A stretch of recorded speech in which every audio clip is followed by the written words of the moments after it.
أعمالنا من يهده الله فلا مضل له ومن يضلل فلا هادي له وأشهد أن لا إله إلا الله وحده لا شريك له وأشهد أن محمدا عبده ورسوله يا أيها الذين آمنوا اتقوا الله حق تقاته ولا تموتن إلا وأنتم مسلمون يا أيها الناس اتقوا ربكم الذي خلقكم من نفس واحدة وخلق منها زوجها وبث منهما رجالا كثيرا ونساء واتقوا الله الذي تساءلون به والأرحام إن الله كان عليكم رقيبا يا أيها الذين آمنوا اتقوا الله وقولوا قولا سديدا يصلح لكم أعمالكم ويغفر لكم ذنوبكم ومن يطع الله ورسوله فقد فاز فوزا عظيما أما بعد فإن خير الحديث كتاب الله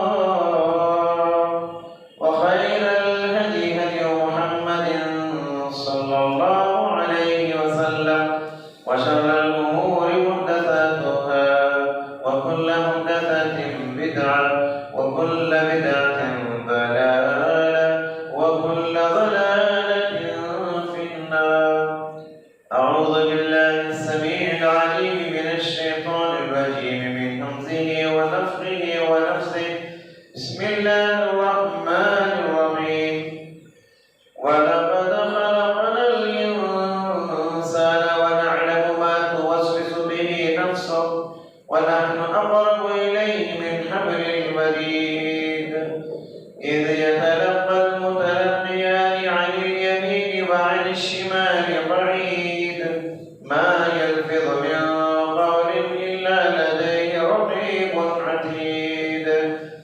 وجاءت سكرة الموت بالحق ذلك ما كنت منه تحيد ونفخ في الصور ذلك يوم البعيد وجاءت كل نفس معها سائق وشهيد لقد كنت في غفلة من هذا فكشفنا عنك غطاءك فبصرك اليوم حديد وقال قرينه هذا ما لدي عتيد ألقيا في جهنم كل كفار عنيد مناع للخير معتد مريب الذي جعل مع الله إلها آخر فألقياه في العذاب الشديد وقال تعالى في محكم تنزيله وأنزلنا إليك الذكر لتبين للناس ما نزل إليهم ولعلهم يتفكرون حاضرین جمعہ خطبہ مسنونہ کے بعد سورہ نحل کی ایک آیت کریمہ آپ کے روبرو تلاوت کی گئی۔ اللہ تعالیٰ کا ارشاد ہے اے پیغمبر ہم نے آپ کی جانب ذکر کو اتارا ہے، نصیحت کو اتارا ہے، یعنی قرآن کو اتارا ہے تاکہ آپ لوگوں کے سامنے اس کا بیان کر دیں، اس کی تفسیر، اس کی وضاحت کر دیں وَلَعَلَّهُمْ يَتَفَكَّرُونَ اور تاکہ لوگ اس پر غور و فکر کریں۔ حضرات اس آیت کریمہ میں اللہ تعالیٰ نے پیارے نبی صلی اللہ علیہ وسلم کی ایک عظیم ذمہ داری بتائی۔ پیارے نبی صلی اللہ علیہ وسلم کا ایک ڈیوٹی یہ ہے، آپ کی ایک ذمہ داری یہ ہے کہ قرآن کی آیتوں کو کھول کھول کر بیان کرنا، قرآن کی تفسیر بیان کرنا، قرآن کی تشریح بیان کرنا، قرآن کی توضیح بیان کرنا، قرآن کا ایکسپلین کرنا، لوگوں کے سامنے آیتوں کو کھول کھول کر بتانا، یہ پیارے نبی کی ڈیوٹی تھی۔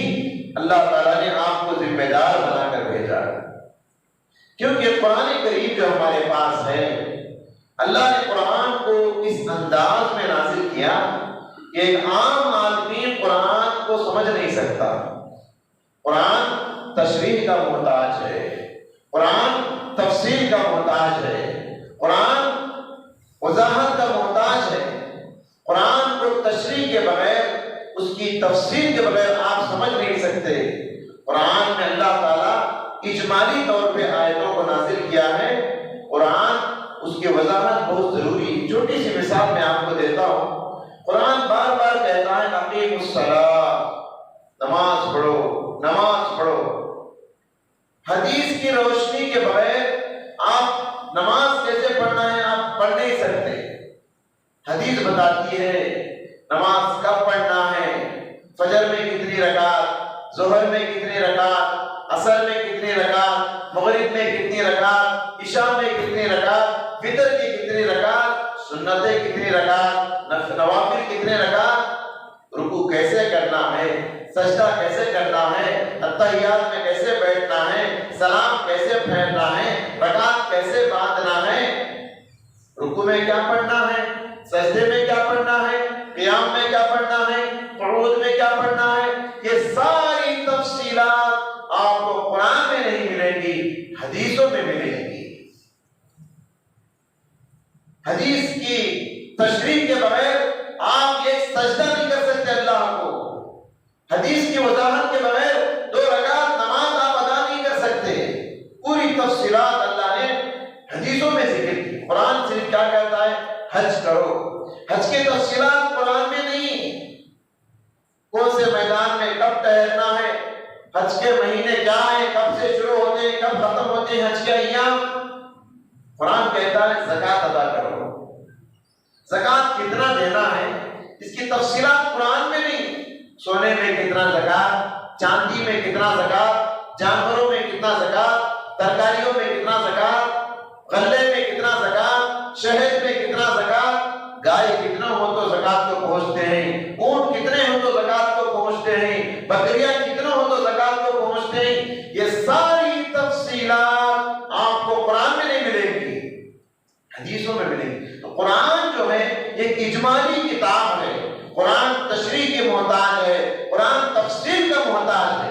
حدیث رسول کے بغیر کوئی انسان اس دنیا میں قرآن کریم کی تعلیمات کو سمجھ نہیں سکتا. پیارے نبی صلی اللہ علیہ وسلم کی پوری زندگی کیا تھی؟ قرآن کی تشریح تھی، قرآن کی تفسیر تھی. آپ چلتا پھرتا قرآن تھے.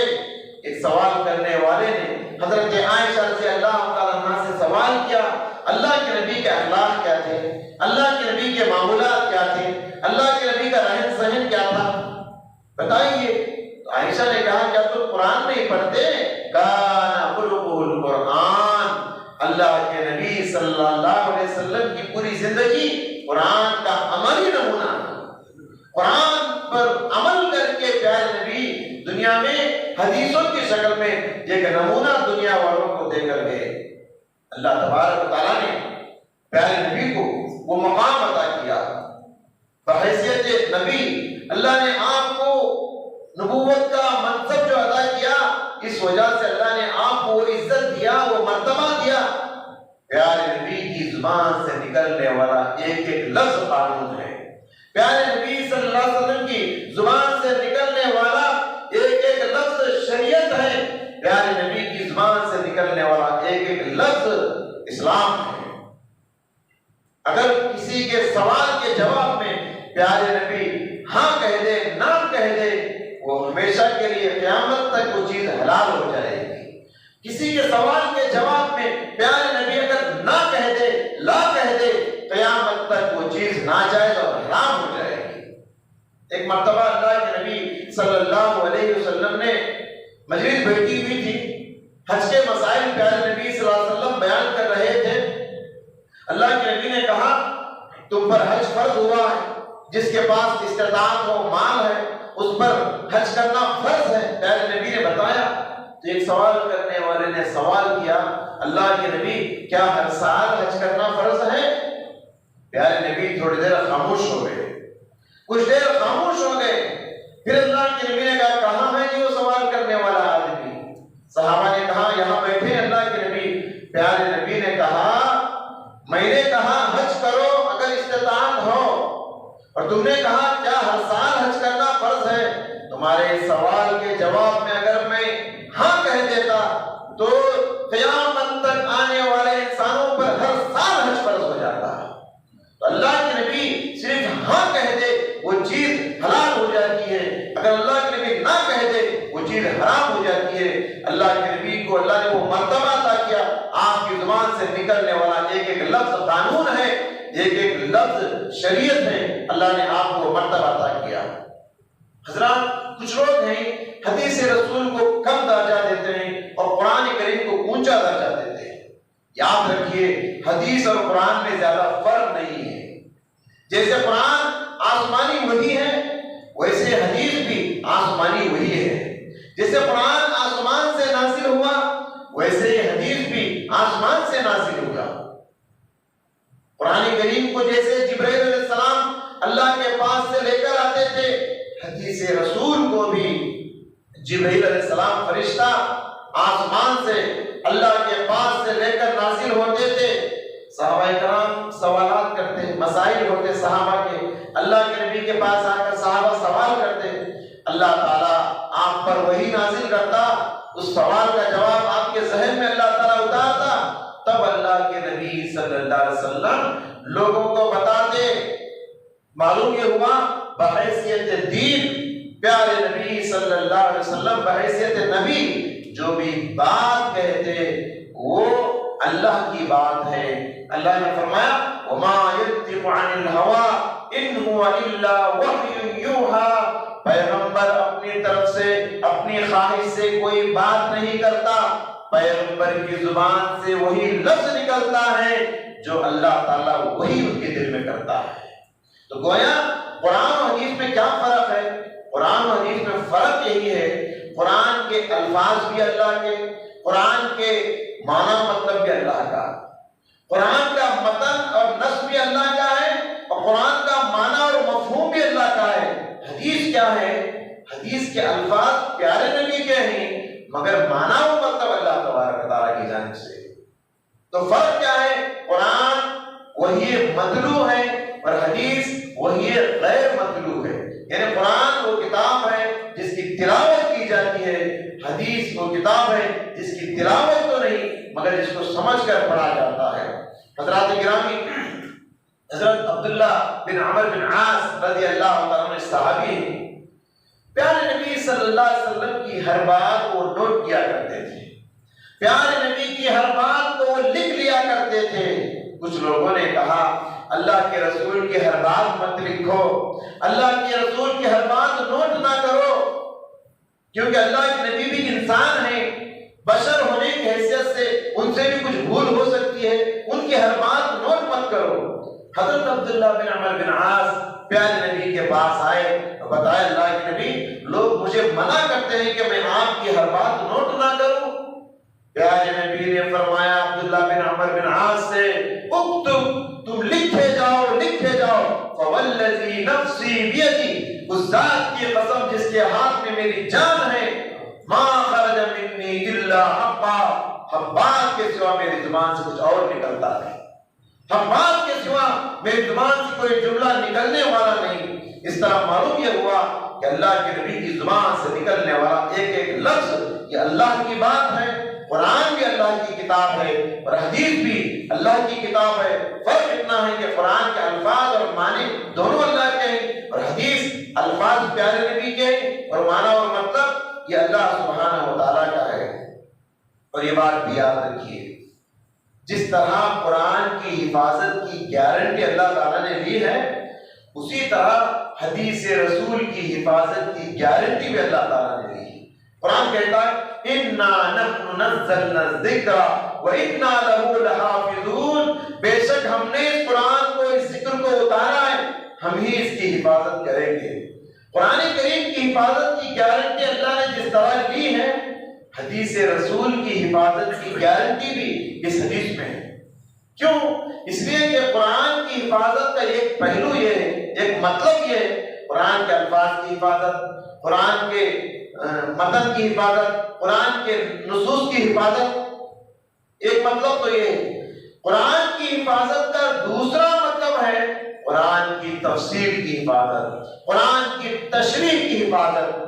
قرآن کی تفسیر اور تشریح کیا ہے؟ یہ حدیث ہے۔ تو یہ علامہ ابن حزم رحمۃ اللہ علیہ اس آیت کی تفسیر کرتے ہوئے یہی کہتے ہیں، قرآن اس آیت میں اللہ تعالیٰ نے قرآن اور حدیث دونوں کی حفاظت کی گارنٹی لی ہے۔ قرآن کی حفاظت کا ایک مطلب اس کے الفاظ کی حفاظت، قرآن کی حفاظت کا دوسرا مطلب اس کی تشریح اور اس کی تفسیر کی حفاظت۔ حضرات گرامی، معلوم یہ ہوا قرآن کریم قیامت تک جیسے باقی رہے گا، اللہ کے رسول کی حدیث بھی یہ باقی رہنے والی چیز ہے۔ اللہ تبارک و تعالیٰ نے محدثین کے ذریعے سے اس حدیث کی حفاظت کی۔ سبحان اللہ، محدثین کرام دنیا کی کسی قوم میں تحقیق اور ریسرچ کا ایسا معیار نہیں ہوگا، دنیا میں کسی قوم کے پاس ریسرچ کا وہ معیار، وہ کوالٹی نہیں ہوگی جو اللہ تعالیٰ نے محدثین کے ذریعے سے امت مسلمہ کو عطا کی ہے۔ محدثین کے ذریعے سے اللہ تعالیٰ نے حدیثوں کی حفاظت کی ہے۔ یہ حفاظت پچھلی آسمانی کتابوں کو بھی نہیں، تورات کو بھی وہ حفاظت نہیں ملی، انجیل کو بھی وہ حفاظت نہیں ملی، زبور کو بھی وہ حفاظت نہیں ملی، صحف ابراہیم و موسیٰ کو بھی وہ حفاظت نہیں ملی جو حفاظت اللہ تعالیٰ نے قرآن کے ساتھ حدیث کو دیا ہے۔ حدیث رسول کی حفاظت اللہ تعالیٰ نے محدثین کی جماعت کے ذریعے سے کیا ہے۔ کیسا حافظہ اللہ تعالیٰ محدثین کو، ایسا میموری پاور، ایسا حافظہ کیا تھا، سبحان اللہ، جو حافظہ کے کسی کمپیوٹر کو بھی آج حاصل نہیں۔ امام بخاری رحمۃ اللہ علیہ کو غیر معمولی حافظ اللہ تعالیٰ نے دیا تھا۔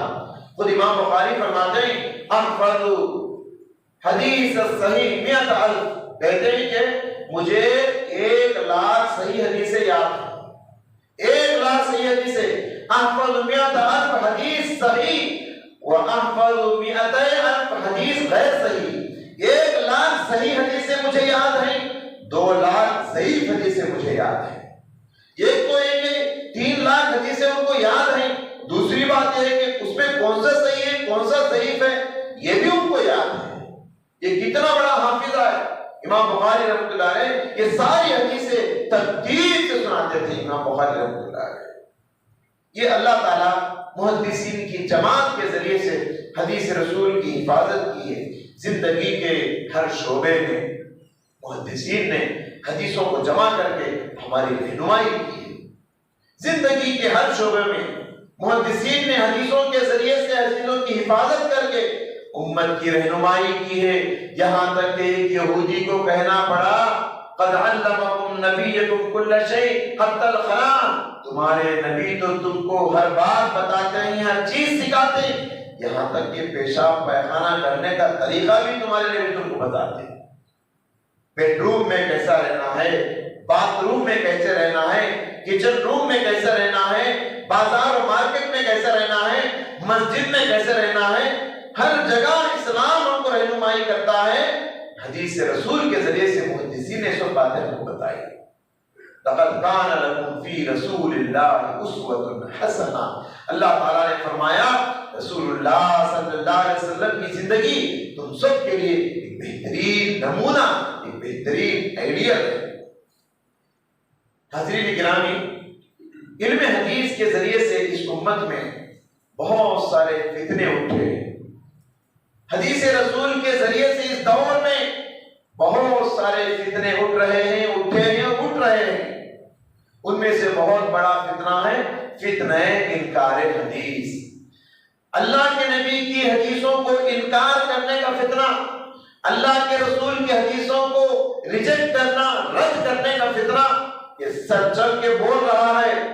لوگ کہتے ہیں، کیا کہتے ہیں، ہمارے لیے قرآن کافی ہے، حدیث کی کچھ ضرورت نہیں، دین سارا کا سارا قرآن ہے، دین سارا کا اسلام سارا کا سارا قرآن ہے، حدیث کی کچھ ضرورت نہیں، قرآن ہمارے لیے کافی ہے۔ کامیابی کے لیے کچھ لوگ پیدا ہوئے اور اس طرح کہتے ہیں۔ پیارے نبی صلی اللہ علیہ وسلم ایسے ہی حدیثوں کو انکار کرنے والے منکرین حدیث کے سلسلے میں آج سے 1400 سال پہلے پیشین گوئی کی تھی۔ فرمایا الا یوشک رجل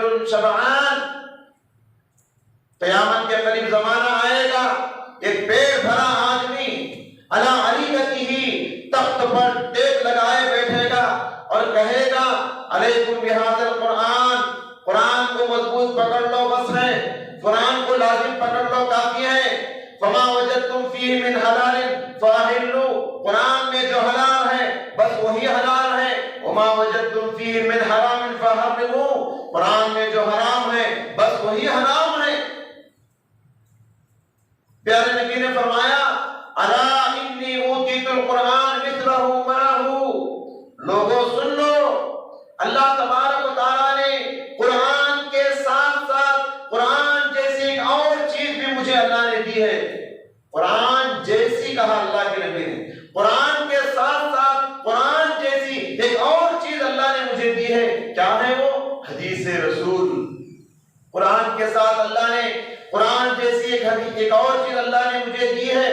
پھر پیارے نبی صلی اللہ علیہ وسلم نے فرمایا الا انما حرم رسول اللہ کما حرم اللہ، لوگوں رسول اللہ بھی حدیثوں میں ویسے ہی حرام کرتے ہیں چیزوں کو جیسے قرآن میں حرام ہے۔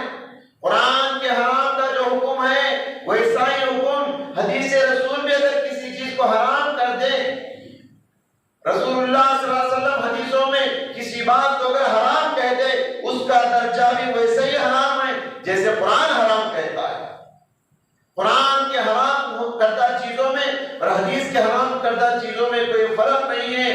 پھر اللہ کے نبی نے بتایا الا لا یحل لکم حمار الاہلی، لوگوں گھریلو گدھا، پالتو گدھا کھانا حرام ہے۔ قرآن میں کہیں نہیں ہے کہ گدھا کھانا حرام ہے، حدیث میں ہے۔ پیارے نبی نے فرمایا پالتو گدھا کھانا حرام ہے۔ اب جو لوگ حدیثوں کو انکار کرتے ہیں اور کہتے ہیں کہ قرآن کافی ہے، ان کو گدھے کا گوشت کھانا چاہیے۔ پورے قرآن میں کہیں نہیں ہے کتا کھانا حرام ہے، ان منکرین حدیث کو کتا کاٹ کر کھانا چاہیے۔ قرآن میں کہیں نہیں ہے کہ بلی کھانا حرام ہے، ان منکرین حدیث کو جو حدیثوں کو مانتے نہیں ان کو بلی کا گوشت کھانا چاہیے۔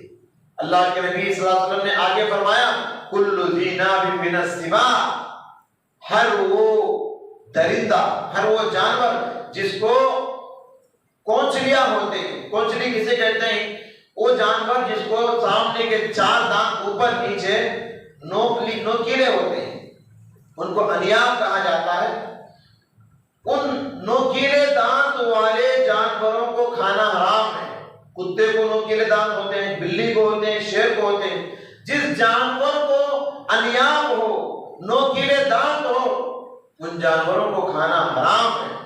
بہرحال بتانا یہ ہے کہ قیامت کے قریب ایک زمانہ آئے گا، لوگ حدیثوں کو انکار کریں گے اور کہیں گے کہ ہمارے لیے صرف قرآن کافی ہے، لوگوں کو متنبہ ہونا چاہیے۔ پیارے نبی صلی اللہ علیہ وسلم نے پیشین گوئی کی، بتایا کہ لوگ پیدا ہوں گے، منکرین حدیث دنیا میں آئیں گے، دنیا میں حدیثوں کو انکار کرنے والے آئیں گے، یہ اللہ کے نبی کی حدیث ہے۔ اور دنیا کے اندر سب سے زیادہ منکرین حدیث ہمارے بھارت میں پیدا ہوئے۔ جس ملک میں ہم رہتے ہیں اس ملک میں سب سے زیادہ حدیثوں کو انکار کرنے والے پیدا ہوئے۔ عبداللہ چکڑالوی کی شکل میں، نیاز فتح پوری کی شکل میں، برق جیلانی کی شکل میں، اسلم جیراج پوری کی شکل میں اور غلام احمد پرویز کی شکل میں بہت سارے منکرین حدیث ہمارے ملک میں پیدا ہوئے، جنہوں نے کہا کہ حدیث کی ضرورت نہیں، صرف قرآن کریم کافی ہے، قرآن کریم کافی ہے۔ عبداللہ چکڑالوی یہ بہت بڑا منکرین حدیث تھا۔ ان کے ایک بیٹا مولوی محمد ابراہیم، وہ بڑے متبع کتاب و سنت تھے، اچھے مولانا تھے وہ۔ اب وہ کیا کرتا تھا؟ عبداللہ چکڑالوی ان کا باپ تھا، حدیثوں کو انکار کرتا تھا، اپنے بیٹے کے ساتھ انصاف نہیں کرتا تھا اور سارے بچوں کو خوب دیتا، خوب نوازتا ان کے مقابلے میں۔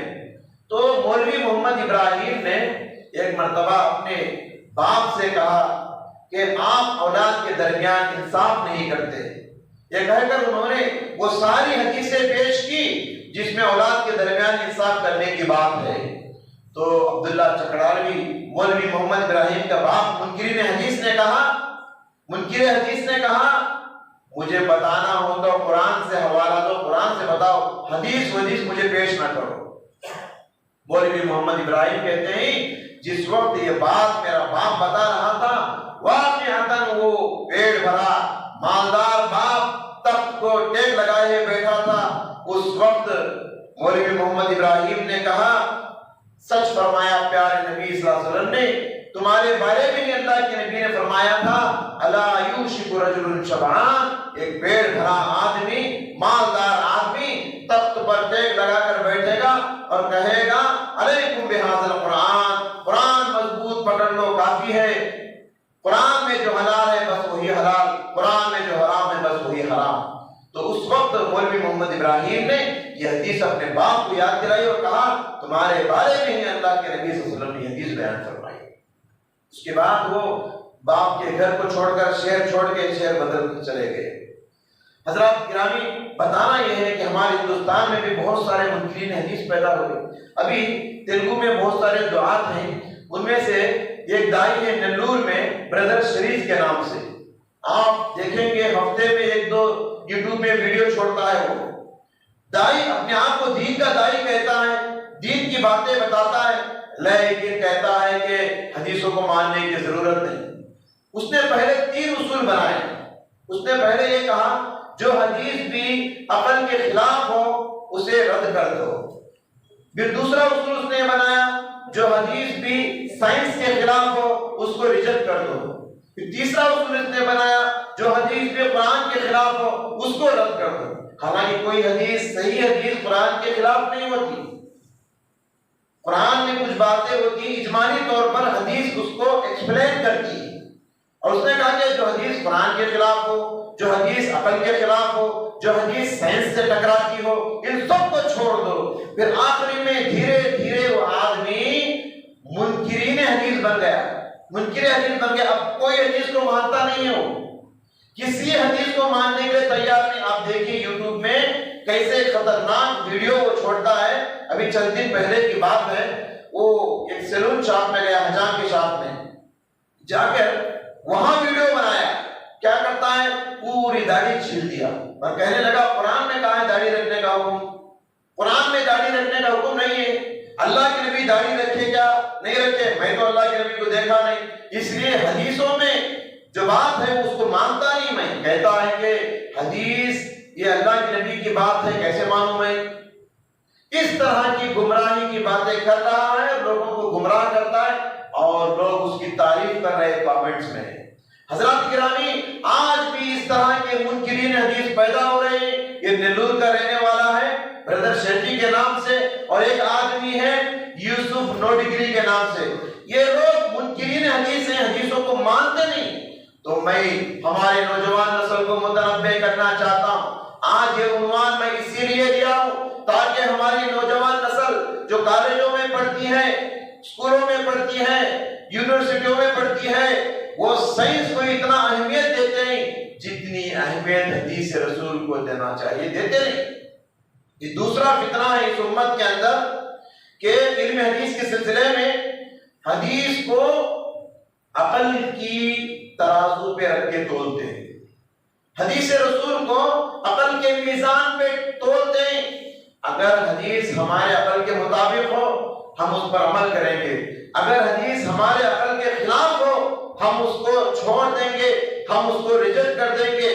نوجوانوں کا طبقہ جو انٹرنیٹ پہ بیٹھ کے علم حاصل کرتا ہے، علماء سے دور ہو کے، علماء سے دوری اور کتابوں سے دور ہو کے انٹرنیٹ پہ جو ملا اس کو پڑھتا ہے، اس کو سنتا ہے اور اس کو صحیح سمجھتا ہے۔ جبکہ دیکھیے بہت سارے حدیثوں کا تعلق غیب سے ہوتا ہے، بہت ساری شریعت کی باتوں کا تعلق غیب سے ہوتا ہے، اور غیب کی باتیں ایسی ہوتی ہیں کہ ہمارے عقل میں سمجھ میں نہیں آتی، وہ غیب ہے۔ علم غیب کا مسئلہ یہ ہے کہ ہماری عقلوں کو وہ باتیں سمجھ میں نہیں آتی، اس لیے عقل کے ترازو پہ اگر آپ رکھ کے تولیں گے تو بہت ساری حدیثیں آپ کو سمجھ میں نہیں آئیں گی، بہت ساری قرآن کی باتیں آپ کو سمجھ میں نہیں آئیں گی۔ مثال کے طور پہ حدیث رسول کیا کہتی ہے، ہر شام سورج جب ڈوبتا ہے، ڈوبنے کے بعد اللہ کے پاس جا کے وہ سجدہ کرتا ہے۔ ہر شام سورج اللہ کے عرش کے پاس جا کے سجدہ کرتا ہے اور اللہ سے اجازت مانگتا ہے کہ کل میں کدھر سے طلوع ہوں، مشرق سے یا مغرب سے۔ یہ حدیث رسول کہتی ہے روزانہ سورج ڈوبتا ہے۔ سائنس کیا کہتی ہے، سورج ڈوبتا ہی نہیں۔ کیا حدیث رسول کو ہم انکار کر دیں گے سائنس کس بات کی وجہ سے؟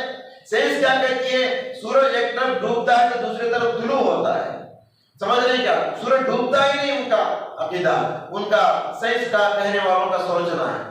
بہرحال اس طرح کی بہت ساری باتیں، سائنس کی بہت ساری باتیں، نظریاتی باتیں ہوتی ہیں، تو اس لیے ہمیں چاہیے کہ اللہ کے نبی صلی اللہ علیہ وسلم جو بھی بات کہتے ہیں ہماری عقل میں آئے یا نہ آئے، حدیث رسول کو ہم کو ماننا ہوگا۔ دیکھیے ایک مرتبہ کی بات ہے، حدیث میں اللہ کے نبی صلی اللہ علیہ وسلم نے واقعہ بیان کیا کہ پچھلی امتوں میں ایک آدمی بیل کو لے کے ہل جوت رہا تھا، جنگل میں ہل جوت رہا تھا۔ ہل جوتتے جوتتے وہ آدمی کیا کیا؟ بیل پہ چڑھ کے بیٹھ گیا۔ جب وہ آدمی بیل کے اوپر چل کے بیٹھ گیا تو بیل بات کرنے لگا۔ اس نے کہا ما لہذا خلقنا، ہم اس لیے پیدا نہیں کیے گئے کہ تم میرے اوپر سوار ہو جاؤ۔ یہ حدیث سننے کے بعد پیارے نبی نے یہ حدیث بیان کی تو لوگوں میں سے کسی نے کہا بقرۃ تتکلم، کیا گائے اور بیل بھی بات کرتے اللہ کے رسول؟ پیارے نبی ناراض ہو گئے، نبی بتا رہے ہیں اور یہ نبی کی بات کو عقل پہ رکھ کے تول رہا ہے۔ پیارے نبی نے کہا تم میری بات کو مانو یا نہ مانو، میرا ابو بکر اس بات کو مانتا ہے، میرا عمر اس بات پر ایمان رکھتا ہے۔ نبی جو بھی کہتے ہیں وہ ایسے ہی لایانی باتیں نہیں ہوتی، سوال کرنے کی بات نہیں ہوتی، نبی کی ہر بات سچی ہوتی ہے اور آسمانی وہی ہوتی ہے۔ اور دوسرا فتنہ ہے یہ امت محمدیہ میں حدیث رسول کے حوالے سے کہ حدیثوں کو عقل کے میزان پہ رکھ کے تولتے ہیں۔ پہلا فتنہ حدیثوں کا انکار کر دینا، دوسرا فتنہ حدیثوں کو عقل پہ رکھ کے تولنا، تیسرا فتنہ یہ کہ مسلکی بنیادوں پر حدیثوں کو ریجیکٹ کر دینا۔ میں فلاں جماعت کو ماننے والا ہوں، میں فلاں مسلک کو ماننے والا ہوں، میں فلاں امام کو ماننے والا ہوں۔ اماموں کی بنیاد پر، مسلک کی بنیاد پر، جماعت کی بنیاد پر آج بہت سارے لوگ اللہ کے نبی صلی اللہ علیہ وسلم کی حدیثوں کو انکار کر رہے ہیں۔ ایک مرتبہ کی بات ہے کہ ابن عباس رضی اللہ تعالیٰ عنہ نے ایک حدیث بیان کی لوگوں کے سامنے، قال رسول اللہ صلی اللہ علیہ وسلم نے اس طرح فرمایا۔ کچھ لوگوں نے کہا قال ابو بکر و عمر، اچھا اللہ کے نبی نے ایسے فرمایا ہے لیکن ابو بکر و عمر اس طرح کہتے ہیں۔ حضرت ابن عباس رضی اللہ عنہ ناراض ہو گئے۔ ابن عباس رضی اللہ عنہ اتنا غصے میں آ گئے، اتنا غصے میں آ گئے، کہنے لگے یوشک ان تنزل علیکم حجارۃ من السماء، ڈر لگتا ہے کہ قریب ہے تم پر آسمان سے پتھروں کی بارش ہو جائے۔ اقول قال رسول اللہ، میں کہتا ہوں کہ رسول اللہ صلی اللہ علیہ وسلم نے فرمایا، اور تم کہتے ہو کہ ابو بکر نے اس طرح کہا، عمر نے اس طرح کہا۔ کہ ابو بکر و عمر اللہ کے نبی کے برابر ہیں؟ رسول کی بات جب آ جائے تو ابو بکر کون ہے، عمر کون ہے؟ اس طرح انہوں نے ناراضگی کا اظہار کیا۔ معلوم یہ ہوا آج بہت سارے لوگ اماموں کی بات جب آتی ہے تو رسول اللہ صلی اللہ علیہ وسلم کی بات کو رد کر دیتے ہیں، کہتے ہیں کہ ہمارے امام صاحب نے ایسا کہا، ہمارے فلاں جماعت کو ماننے والے ہیں، ہمارے فلاں صاحب نے ایسا کہا۔ اور اگر خلاف شریعت بات کہو تو اسلام کے اندر رسول اللہ صلی اللہ علیہ وسلم کی بات آ جائے تو نہ کسی امام کی بات چلے گی، نہ کسی خلیفہ کی بات چلے گی، نہ کسی بادشاہ کی بات چلے گی۔ حالانکہ اماموں نے، سارے امام ائمہ کرام وہ حق پر تھے، انسان ہونے کے ناطے ان سے کچھ غلطیاں ہو سکتی ہیں۔ سب نے یہی کہا اذا صح الحدیث فهو مذهبی، جب صحیح حدیث سامنے آ جائے وہی میرا طریقہ ہے۔ رسول اللہ صلی اللہ علیہ وسلم کی حدیث کی وجہ سے میری بات کو ریجیکٹ کر دو، کیونکہ اللہ کے نبی کی بات جب آ جاتی ہے تو میری بات کی کوئی حیثیت نہیں۔ ائمہ کرام نے بھی یہی کہا، تو میری بات کے خلاف اللہ کے نبی کی بات ہے تو اللہ کے نبی کی بات کو ترجیح دو، اللہ کے نبی کی بات کو پریفرنس دو۔ علماء کرام کی رہنمائی میں علم حاصل کرنا چاہیے۔ آخری بات یہی ہے کہ حدیث رسول کا مقام اور مرتبہ کیا ہے ہم سب کو سمجھنے کی ضرورت ہے۔ حدیث رسول کا مقام و مرتبہ کیا ہے ہم سب کو سمجھنے کی ضرورت ہے، اور ہمارے گھروں میں اللہ کے نبی کی حدیثوں کو پڑھنے اور پڑھانے کی مجلسیں بھی ہونی چاہیے۔ روزانہ درس کا اہتمام ہو ہمارے گھر میں۔ بڑی بڑی کتابیں تو مشکل ہو سکتی ہیں، بعض کتابیں حدیثوں کی بڑی آسان ہیں، جیسے ریاض الصالحین ہے، بڑی آسان کتاب ہے۔ ہمارے گھروں میں روزانہ ایک حدیث چاہے عربی میں پڑھو، اردو میں پڑھو، تیلگو میں پڑھو، یہ ہونا چاہیے۔ حدیث رسول روزانہ اگر گھر میں ہم پڑھیں گے، گھروں کے اندر تبدیلی آئے گی، چینجز آئے گا، بچوں میں اچھے اخلاق آئیں گے، ایک ایمان پرور ماحول ہمارے گھروں میں بنے گا۔ دعا ہے اللہ تعالیٰ سے، اللہ سبحانہ وتعالیٰ کچھ کہنے والے اور آپ سننے والے سبھی حضرات کو ان کہی سنی باتوں پر عمل کرنے کی توفیق عطا فرمائے۔ اللہ رب العالمین اللہ کے نبی صلی اللہ علیہ وسلم کی حدیثوں پر غور کرنے اور سمجھ کر پڑھنے کی توفیق عطا فرما۔ اللہ کے نبی کی حدیثوں کا جو مقام ہے، اس کو مرتبے کو سمجھنے کی توفیق عطا فرما۔ الہی جو بیمار ہیں ان کو شفائے کاملہ عطا فرما، جو مقروض ہیں ان کے قرضوں کی ادائیگی فرما، دنیا میں دین کو زندہ فرما، اسلام کا بول بالا فرما، حق کو سربلندی عطا فرما، باطل کو نیست و نابود فرما، کفر و شرک کو خاتمہ فرما۔ اے اللہ ظالموں کے ظلم سے، دشمنوں کی دشمنی سے ہم سب کی حفاظت فرما۔